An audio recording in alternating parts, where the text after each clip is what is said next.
মিশরের রমণীরা শোনো, ইউসুফ নবীর চেহারা দেখে মালটা কাটতে যে আঙ্গুল কেটে ফেলেছো, আমার নবীরে তো তোমরা দেখো নাই, আমার কলিজার টুকরা বিশ্ব নবীরে তো তোমরা দেখো নাই।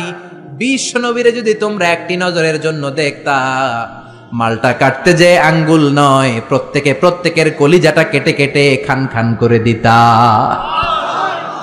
হেরা হতে হেলে দুলে নুরানি তনু ওকে আসে হায়, সারা দুনিয়ার হেরে মেরে পর্দা খুলে খুলে চায় সে যে আমার কামলিওয়ালা কামলিওয়ালা।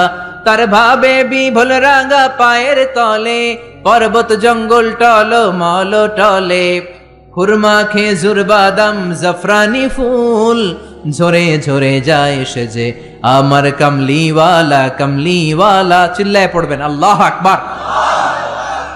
বিশ্ব নবীর সাথে তুলনা নাই। তাহলে ইউসুফ নবী হলো জামিলুল্লাহ।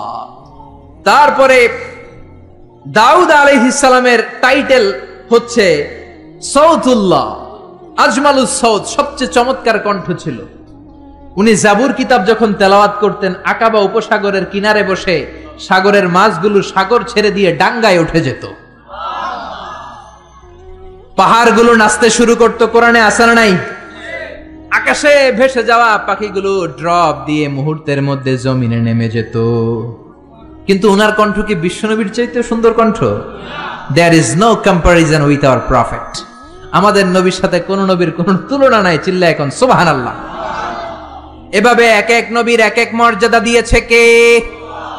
এজন্য নবী রাসূলরা হচ্ছে আমাদের জন্য রহমত। তাদের আনিত শিক্ষাগুলো আমাদের জীবনে বাস্তবায়ন করতে হবে। রাজি আছেন তো?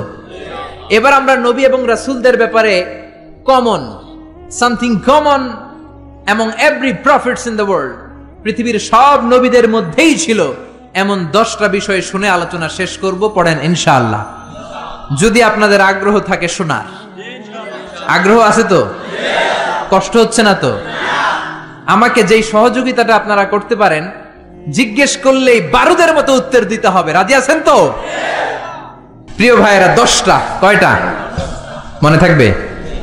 চিল্লায় বলেন কয়টা? এই আপনাদের গলার আওয়াজ। হ্যাঁ, আজকে কি বুড়া মানুষ আসছে বেশি? আমার কলিজার টুকরা মুরব্বীরা বেশি না জুয়ানরা বেশি? 10টা। চিল্লায় বলেন কয়টা?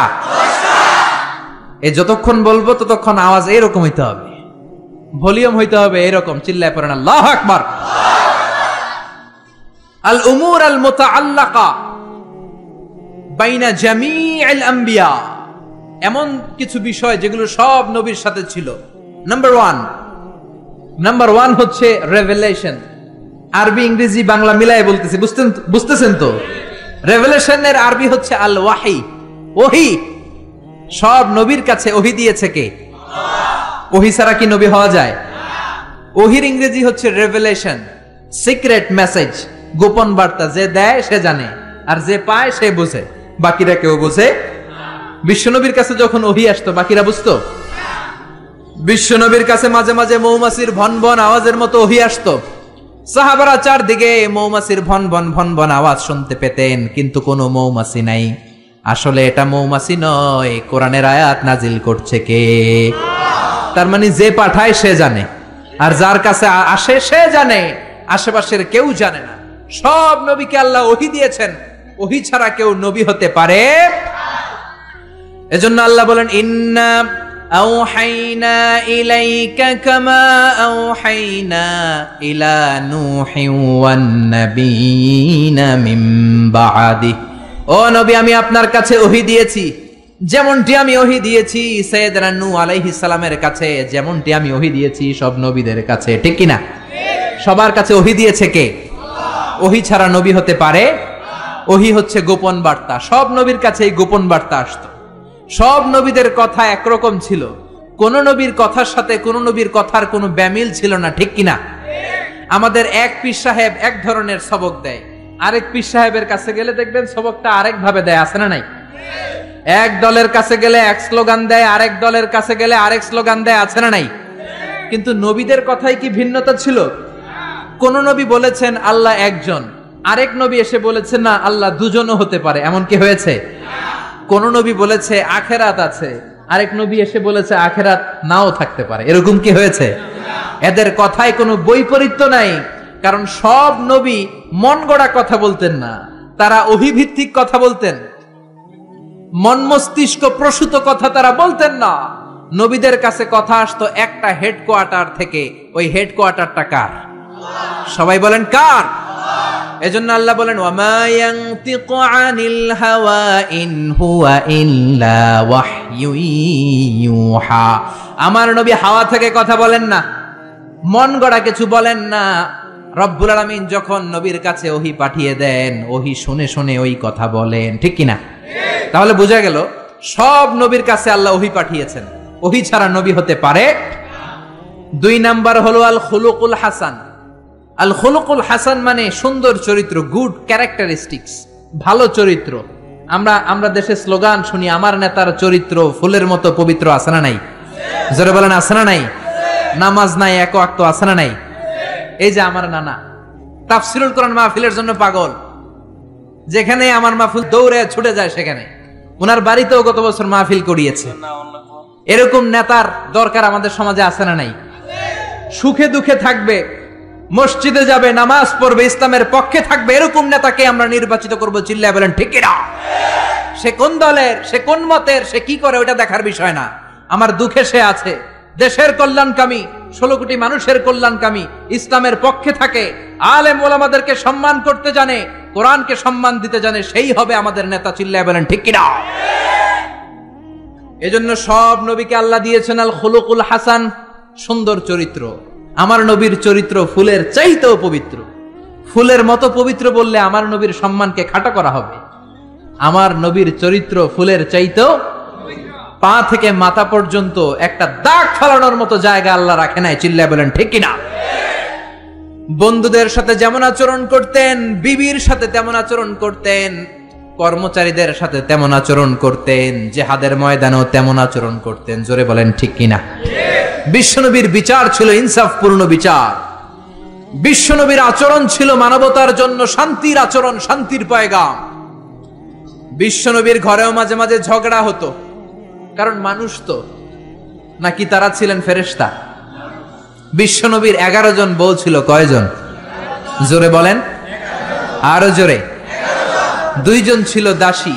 মাঝে মাঝে বিবিদের মধ্যে ঝগড়া হতো, বিশ্বনবী ইনসাফপূর্ণ বিচার করে মিটিয়ে দিতেন।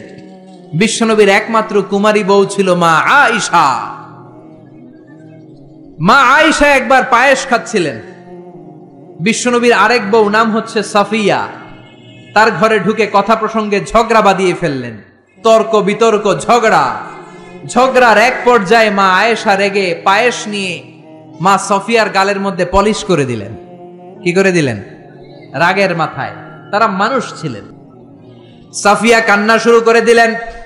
বিশ্বনবীর কাছে যে বললেন, ইয়া রাসূলুল্লাহ, ইয়া হাবিবাল্লাহ, দেখেন আপনার কুমারী বউ কি করেছে, কি করেছে। এই যে গালের দিকে তাকান, তাইলেই বুঝবেন কি করছে। কি করেছে? পলিশ করে দিয়েছে। বেশি আদর করেন তারে, একমাত্র কুমারী বউ লাইপে মাথায় উঠছে, এবার বিচার করেন। বিশ্বনবীর বিচারের পদ্ধতি হলো বাদী বিবাদী 2 জনের কথা শুনে তারপরে রায়। এই পন্থায় যারা বিচার করবে সেই বিচারেই ইনসাফ থাকবে। আপনি এক পক্ষের কথা শুনে আরেক পক্ষের বিরুদ্ধে জেল জরিমানা, ফাঁসি দিয়ে দিলেন, এটা সঠিক ইনসাফপূর্ণ বিচার নয়। চিল্লা এখন ঠিক কিনা? এরকম বিচার বাংলার জমিনে আছে না নাই? বিচার আসছে, কিছু ঘুষ দিছে, তার পক্ষে রায়। যে ঘুষ দিতে পারে নাই তার বিপক্ষে রায়, ঠিক কিনা? যে ঘুষ দিয়েছে তার সাক্ষীকে আসার সুযোগ দিয়েছে, যে ঘুষ দিতে পারে নাই তার সাক্ষীকে আদালতে আসতেই দেয়া হয় নাই। চিল্লা এখন ঠিক কিনা? বিচারের যে পদ্ধতি সেটা মেনটেন করা হয় নাই। যার বয়স যখন যত ছিল ওই হিসাবে বিচার করা হয় নাই। ঘুষ খাওয়া হয়েছে, হাজারো ধরনের কেলেঙ্কারি আছে না নাই? দুনিয়াতে বিচার হয় নাই, কিন্তু আখিরাতে বিচার আছে না নাই?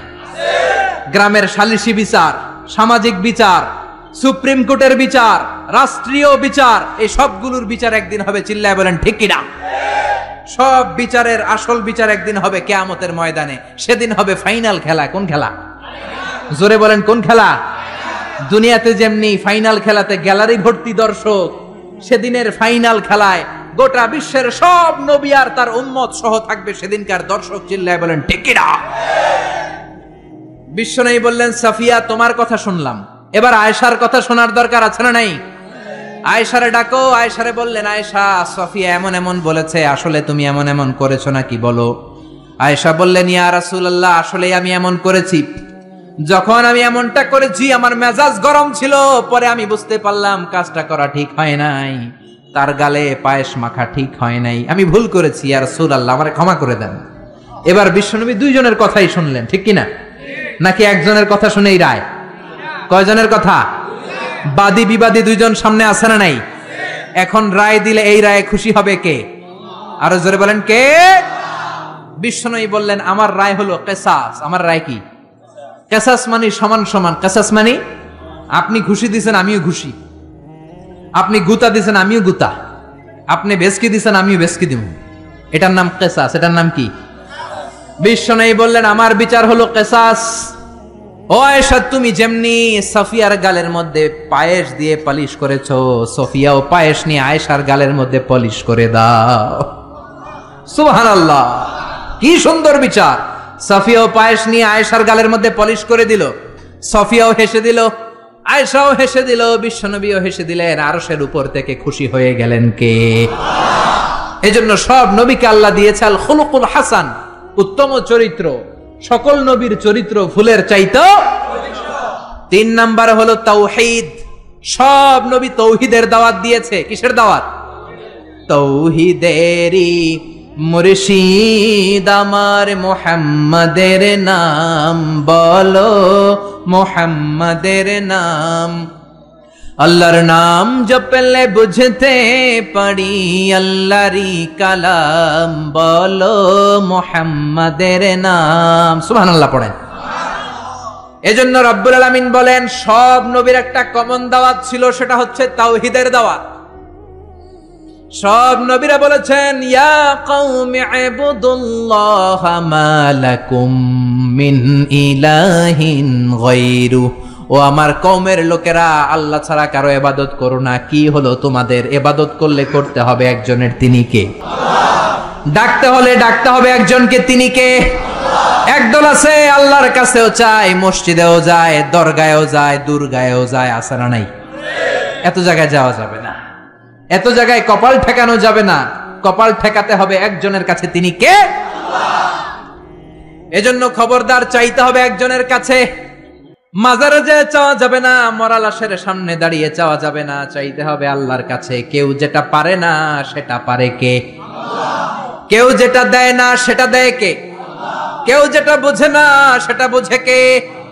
এটা হচ্ছে তাওহীদ, ওয়াননেস অফ গড।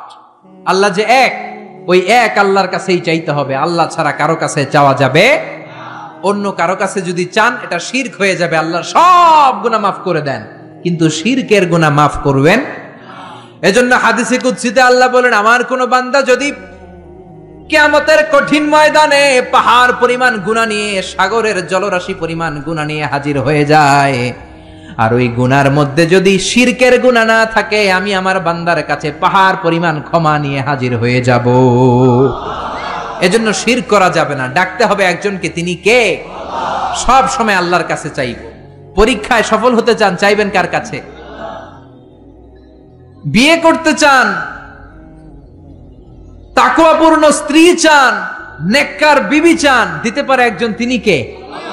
নির্বাচনে সফল হতে চান, সফল করে দিবে কে? অসুস্থ সুস্থ হতে চান, সুস্থ করে দিবে কে? জীবনে ব্যর্থতা, সফলতা এনে দিবে কে? দরগায় যেয়ে চাইলে সফলতা আসবে? কবরের সামনে দাঁড়িয়ে চাইলে সফলতা আসবে? আল মাইয়িতু ফিল কবর কাল গরিকু ফিল বাহর। সাঁতার না জানা ব্যক্তি সাগরে পড়লে যে অসহায়, কবরে শুয়ে থাকা ব্যক্তি তার চেয়েও অসহায়। উনি আপনার কি করবে? করতে পারে একজন, তিনি কে? এটার নাম হলো তাওহীদ। এটার নাম কি? চিল্লায় বলেন, এটার নাম কি? আর তাওহীদে আমরা যারা বিশ্বাসী তাদেরকে বলে মুওয়াহিদুন। তাদেরকে কি বলে?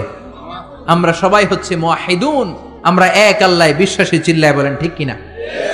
4 নাম্বার কমন বিষয় হচ্ছে, সব নবীরা মাসুম ছিলেন। কি ছিলেন? সব নবীরা নিষ্পাপ ছিলেন।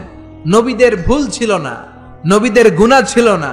ছোটখাটো ডিসিশন মেকিং এ ভুল